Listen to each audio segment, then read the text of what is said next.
इस वीडियो में नजर आ रही 19 साल की मनीषा, जो बाय नेचर एक शांत और शर्मीली लड़की थी, जिसकी दुनिया सिर्फ अपने घर परिवार तक ही सीमित थी। उसको अंदाजा नहीं था कि उसका अंजाम इतना दर्दनाक, इतना खौफनाक होगा, जिसे देख शायद शैतान भी हिल जाए। इस केस में आगे जो होने वाला है, वो न सिर्फ ढेरों सवाल खड़े करता है, बल्कि ये दिखाता है कि कैसे इंसाफ के नाम पर दिन दहाड़े धूल झोंकी जा सकती है। और इसे समझने के लिए हम इस केस से जुड़े हर पहलू की बात करेंगे और वो सवाल उठाएंगे जिसे दबाने के लिए ये सिस्टम हर पॉसिबल कोशिश कर रहा है। इसलिए मेरी एक छोटी सी गुजारिश है कि इसे जितना हो सके सब तक जरूर पहुंचाइएगा। यह केस है हरियाणा के भिवानी डिस्ट्रिक्ट में लोहारू के धानी लक्ष्मण गांव का, जहां 11 अगस्त 2025 को हर रोज की तरह मनीषा अपने घर से किड्स केयर बाल विद्यालय के लिए निकलती है, जहां वो एज अ टीचर काम करती थी। मनीषा को उम्मीद नहीं थी कि घर से निकले उसके यह कदम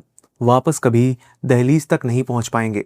उसी दिन दोपहर 1:58 पर मनीषा स्कूल से निकलकर पास के एक नर्सिंग कॉलेज में एडमिशन फॉर्म लेने के लिए गई थी और इस बारे में उसने अपने पिता को बता रखा था। यह फुटेज एक लौता डिजिटल एविडेंस है जिसमें मनीषा आखिरी बार देखी गई। दिन ढलने तक जब मनीषा घर नहीं पहुंची तो घर में मौजूद मनीषा के दादाजी को उसकी चिंता होने लगी। गुजरते वक्त के साथ दादाजी की चिंता बढ़ती जा रही थी और इसी चिंता में वो बस के ड्राइवर के पास पहुंचे, जिस बस से मनीषा रोज स्कूल के लिए जाती थी।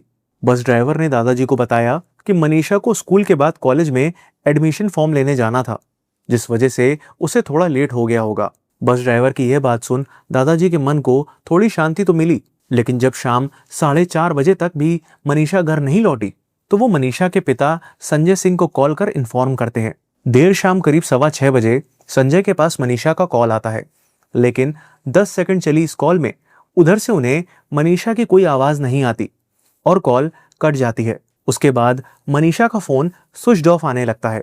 घर पर कॉल की तो पता चला मनीषा अभी तक घर नहीं लौटी थी। दिल में जब किसी अनहोनी का डर बढ़ने लगा तो बिना वक्त गवाए संजय तुरंत लोहारू से बस पकड़कर सिंघनी के आइडियल इंटरनेशनल कॉलेज पहुंचते हैं, जहां से मनीषा नर्सिंग का फॉर्म लेने के लिए गई थी। जब संजय कॉलेज के गार्ड से पूछते हैं कि क्या वहां कोई मनीषा नाम की लड़की आई है, तो वो इनकार कर देता है। रिसेप्शन पर भी संजय को यही जवाब मिलता है, लेकिन संजय ने जो बात नोटिस की वो ये थी कि उस रिसेप्शन पर मौजूद उन तीनों ने ही शराब पी हुई थी। संजय ने तुरंत 112 डायल कर पुलिस को इन्फॉर्म किया और जब दोबारा वो पुलिस वालों के साथ कॉलेज पहुंचे तो कॉलेज स्टाफ ने सीसीटीवी फुटेज दिखाने से मना कर दिया।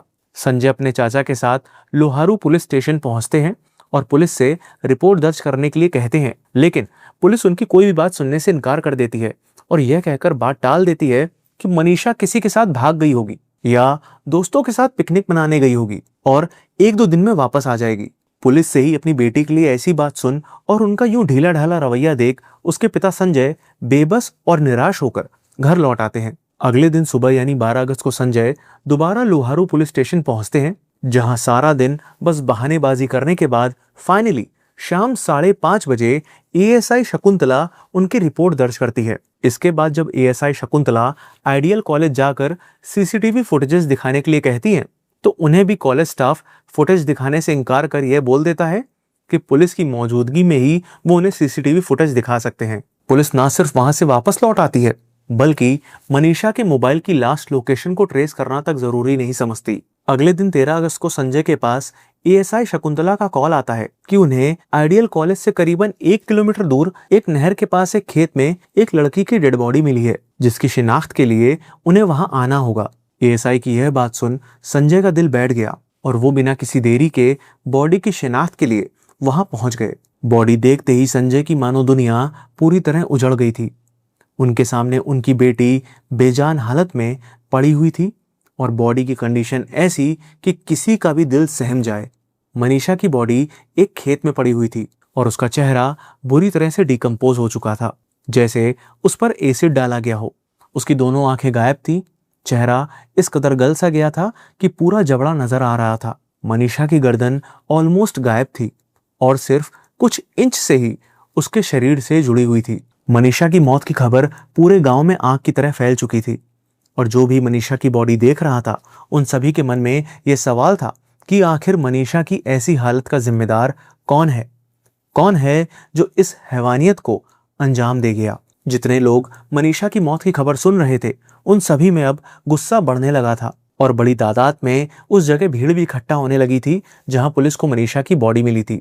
गुस्साई भीड़ को देखते हुए पुलिस ने जल्दी जल्दी उस एरिया को सीज कर बॉडी को पोस्टमार्टम के लिए भिवानी के सिविल हॉस्पिटल भिजवा दिया। पुलिस के शुरुआती रवैये की वजह से यह गुस्सा और था, क्योंकि सभी का कहना था कि अगर पुलिस ने समय रहते एक्ट किया होता तो आज शायद मनीषा जिंदा होती। धरने पर बैठे सभी लोगों की जुबान पर बस एक ही नारा था कि उन्हें मनीषा के लिए इंसाफ चाहिए और वो तब तक नहीं रुकेंगे जब तक मनीषा के कातिलों को सजा नहीं मिल जाती। लेकिन मनीषा की पोस्टमार्टम रिपोर्ट में जो सामने आया, उसके लिए ना ही मनीषा का परिवार और ना ही हरियाणा के लोग तैयार थे। इनफैक्ट उससे तो केस की तस्वीर ही बदल गई। जिसने भी बॉडी को देखा था, सबको इस बात पर यकीन था कि मनीषा के साथ रेप हुआ है और फिर उसका टॉर्चर कर मर्डर कर दिया गया है। लेकिन 14 अगस्त को भिवानी सिविल हॉस्पिटल से आई पोस्टमार्टम रिपोर्ट के अकॉर्डिंग डॉक्टर्स ने बताया कि मनीषा की किडनी और इंटेस्टाइन में ऑर्गेनोफॉस्फोरस, जो कि एक इंसेक्टिसाइड होता है, उसके ट्रेसेस मिले हैं। और रेप के एंगल को यह बताकर डिनाई कर दिया गया कि मनीषा की बॉडी या कपड़ों पर सीमन नहीं मिला है और ना ही उसकी बॉडी पर कोई स्ट्रगल के मार्क्स हैं। सो पोस्टमार्टम रिपोर्ट के बेसिस पर पुलिस इस नतीजे पर आ जाती है कि मनीषा का ना तो मर्डर हुआ है और ना ही रेप। इसके बाद मनीषा के परिवार के साथ पूरे राज्य की जनता का पुलिस और प्रशासन के खिलाफ गुस्सा फूटना तय था और हुआ भी वही। इसलिए केस में लीपापोती के लिए सरकार ने कुछ पुलिस वालों को ट्रांसफर किया और कुछ को सस्पेंड कर दिया। बात ज्यादा ना फैले तो इंटरनेट को बैन कर दिया और घर वालों को शांत करने की खातिर सेकंड पोस्टमार्टम के लिए 16 अगस्त को रोहतक पीजीआई में बॉडी को पोस्टमार्टम के लिए भेज दिया। बट यहाँ की रिपोर्ट तो इससे भी ज्यादा फ्लॉड निकली। PGI medical superintendent doctor Kundan Mittal ने बताया कि गले में जो कट के निशान हैं वो इर्रेगुलर हैं और आशंका है कि किसी जंगली जानवर ने इसे काटा हो। साथ ही वही सेम बातें दोहरा दी गई, जिसमें सीमेन के ना मिलने से रेप का एंगल ना होना, चेहरे की बुरी कंडीशन के पीछे एसिड अटैक नहीं बल्कि जंगली जानवरों का हाथ होना जैसी बात कही गई।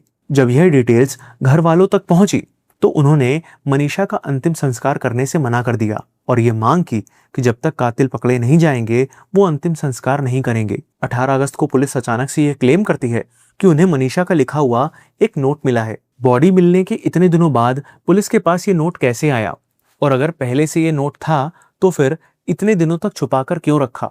सभी जनता और परिवार को लगने लगा कि यह एक बहुत बड़ा कवर अप है किसी बहुत ही पहुंच वाले शख्स को बचाने के लिए, जो इस केस का असली गुनहगार है। इंसाफ और न्याय के लिए उठी आवाज को शांत करने के लिए एक दिन बाद हरियाणा के सीएम का ट्वीट आता है कि मांग के मुताबिक इस केस की सीबीआई जांच होगी और एम्स में तीसरा पोस्टमार्टम होगा।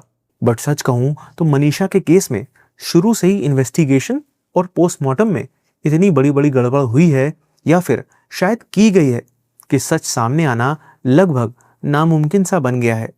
और यह मैं ऐसा क्यों कह रहा हूं, इसको चलिए गहराई से समझते हैं। पुलिस ने एक्चुअली इन्वेस्टिगेशन के नाम पर कुछ नहीं किया, ना ही समय रहते सख्ती से कॉलेज की सीसीटीवी फुटेज निकलवाई और ना ही क्राइम सीन को सही से प्रिजर्व किया। इनफैक्ट ना तो मनीषा का मिसिंग फोन ढूंढा और ना उसके कॉल रिकॉर्ड्स और लास्ट एक्टिव लोकेशन को चेक किया, जो कि पुलिस इन्वेस्टिगेशन का सबसे बेसिक स्टेप होता है। बॉडी की कंडीशन देखकर यह साफ था कि गर्दन और उसके ऊपर के पूरे हिस्से को जानबूझकर कंप्लीटली डैमेज किया गया था, क्योंकि सिर्फ गर्दन से ही यह पता चल सकता था कि मर्डर गला घोटने यानी स्ट्रैंगुलेशन से हुआ है। नेक के एंटीरियर मिडलाइन में हायोइड बोन होती है, जिसके फ्रैक्चर होने से फॉरेंसिक्स में मैनुअल स्ट्रैंगुलेशन से हुई डेथ का पता चलता है। पुलिस और डॉक्टर्स का कहना है कि इसे किसी जानवर ने खाया होगा, लेकिन क्या यह सच में मुमकिन है? क्योंकि जानवर हमेशा सॉफ्ट टिश्यू वाले पार्ट को पहले खाते हैं, लेकिन यहाँ सिर्फ हार्ड बोन वाले हिस्से को नुकसान हुआ और सॉफ्ट टिश्यूज को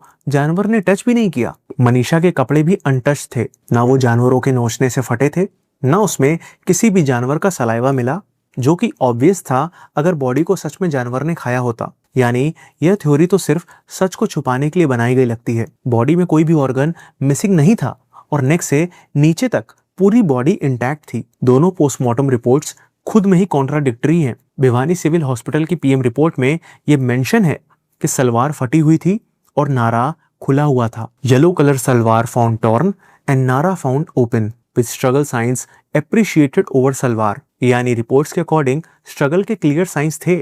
मतलब मनीषा ने खुद को बचाने की कोशिश की थी। सरप्राइजिंगली मनीषा के दोनों घुटनों पर गहरी चोट थी, पर सलवार उस जगह से एकदम साफ थी। अगर चोट के वक्त मनीषा की बॉडी पर सलवार होती तो वो भी उस जगह से घिसी या फटी होती। यानी सलवार या तो डेथ के बाद पहनाई गई या फिर डेथ से पहले उतारी गई। दो it's circumstantial but still an important angle. अब क्या एक लड़की अपने कपड़े खुद उतार कर खुले खेत में लेट जाएगी जहां आम लोगों का आना जाना है? सरप्राइजिंगली रेप के एंगल को सिर्फ सीमेन के ना मिलने से डिनाई कर दिया गया, जबकि as per supreme court non presence of semen is immaterial. यानी सीमेन के प्रेजेंस या एब्सेंस से रेप का होना या ना होना वेरीफाई नहीं होता। पॉइजन वाले एंगल को देखें तो क्राइम सीन से बॉटल, रैपर या पेपर कुछ तो मिलता, लेकिन ऐसा कुछ भी नहीं मिला। और पॉइजन के कंजप्शन के बाद के साइंस जैसे डायरिया, मुंह से झाग निकलना, वॉमिट होना, ऐसे में उसके स्टेन्स कपड़ों पर मिलते,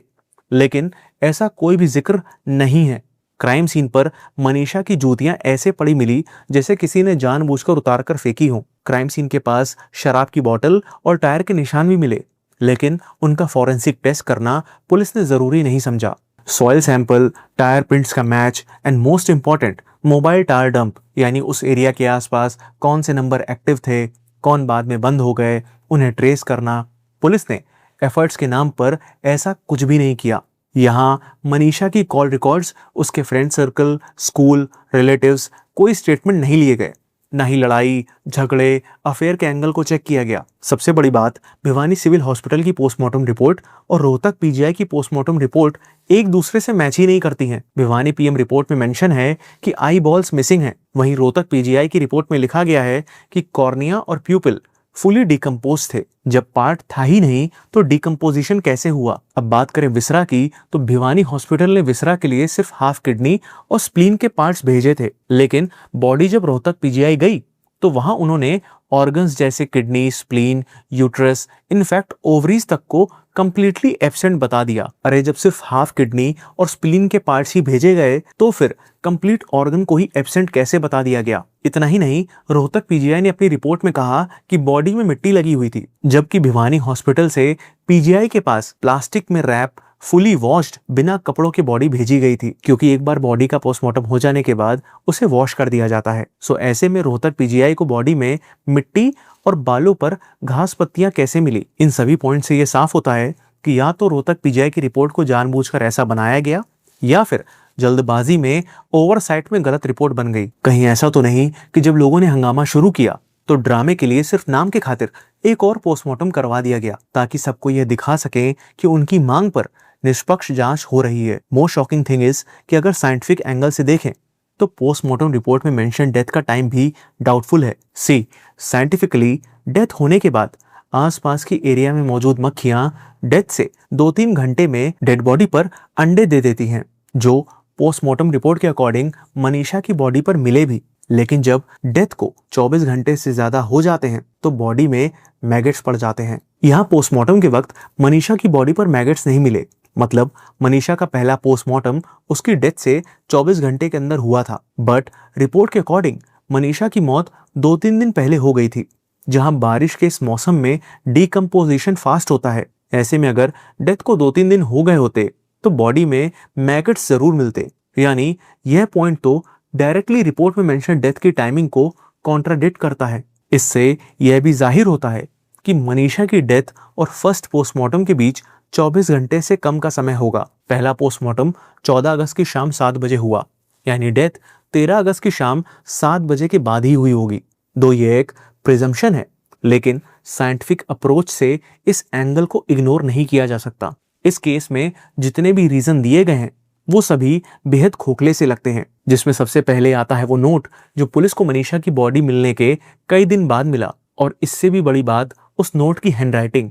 जो नोट दिखाया जा रहा है उसमें हर वर्ड अलग अलग लिखा हुआ है, मानो लिखने वाले ने बड़े आराम से लिखा है, जबकि इस तरह के नोट लिखने वाले की मनोदशा इतनी एजिटेटेड होती है कि ऐसे में हैंडराइटिंग का फ्लो थोड़ा डिस्टॉर्टेड होता है, ना कि इतना कंपोज्ड। नोट में ना तो मनीषा ने इस तरह के किसी कदम और ना ही ऐसी किसी इंटेंशन का जिक्र किया है जैसा पुलिस बता रही है। दूसरा पॉइंट है इंसेक्टिसाइड का, जो as per PM report organophosphorus के फॉर्म में मनीषा की बॉडी में मिला। बट कुछ एक्सपर्ट्स का मानना है कि अपने देश के खेतों में ऐसे पेस्टिसाइड्स का यूज किया जाता है जिसमें ऑर्गेनोफॉस्फोरस होता है, जिसके चलते इसके रेसिड्यूज ग्राउंड वाटर को कंटेमिनेट कर देते हैं। ऐसे में अगर कोई खेतों में लगे ट्यूबवेल का पानी पीकर ब्लड टेस्ट करवाए तो उसके में भी ऑर्गेनोफॉस्फोरस के ट्रेसेस मिल जाएंगे। बट पुलिस के अकॉर्डिंग मनीषा ने इसे खुद जाकर दुकान से खरीदा। पुलिस ने इस पॉइंट को साबित करने के लिए बिल और रजिस्टर की एंट्री तक शो कर दी।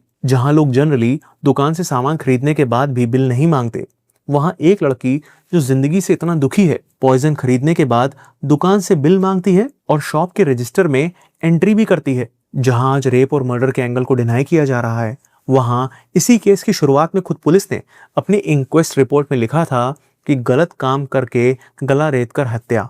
मतलब पहले दिन पुलिस ने खुद मर्डर का एंगल माना और फिर आगे जाकर पूरा नैरेटिव ही बदल गया। जब न्याय की गुहार लगाई गई तो सरकार ने पुलिस ऑफिसर्स के सस्पेंशन और ट्रांसफर का लॉलीपॉप थमा दिया, जबकि जरूरत थी इस केस को एक अच्छे और ईमानदार ट्रैक रिकॉर्ड वाले ऑफिसर को सौंपने की। लेकिन नहीं, उल्टा सच और नैरेटिव को कंट्रोल करने के लिए कई सिटीज में इंटरनेट को ही बैन कर दिया। बीते केसेस को देखते हुए अब तो इसकी उम्मीद भी बेहद कम है कि इस केस में सीबीआई या फिर एम्स की 3rd पीएम रिपोर्ट कुछ नया खुलासा कर पाएगी। सो यह पूरा केस क्या दिखाता है? यही कि इन्वेस्टिगेशन में इतने लूप होल्स हैं कि अगर असली कातिल पकड़े भी जाए तो वो भी बड़े आराम से कानून की गिरफ्त से बचकर निकल जाएंगे, क्योंकि कोर्ट में हमेशा बेनिफिट ऑफ डाउट एक्यूज्ड को जाता है। बिकॉज ऑफ दिस यह कहना गलत नहीं होगा कि यह एक क्लियर कट मर्डर का केस दिख रहा है with high probability of rape और अटेम्प्ट टू रेप, जिसे नेग्लिजेंस और मैनिपुलेशन से इतना डैमेज कर दिया गया है कि सच और इंसाफ की उम्मीद करना नामुमकिन सा लग रहा है।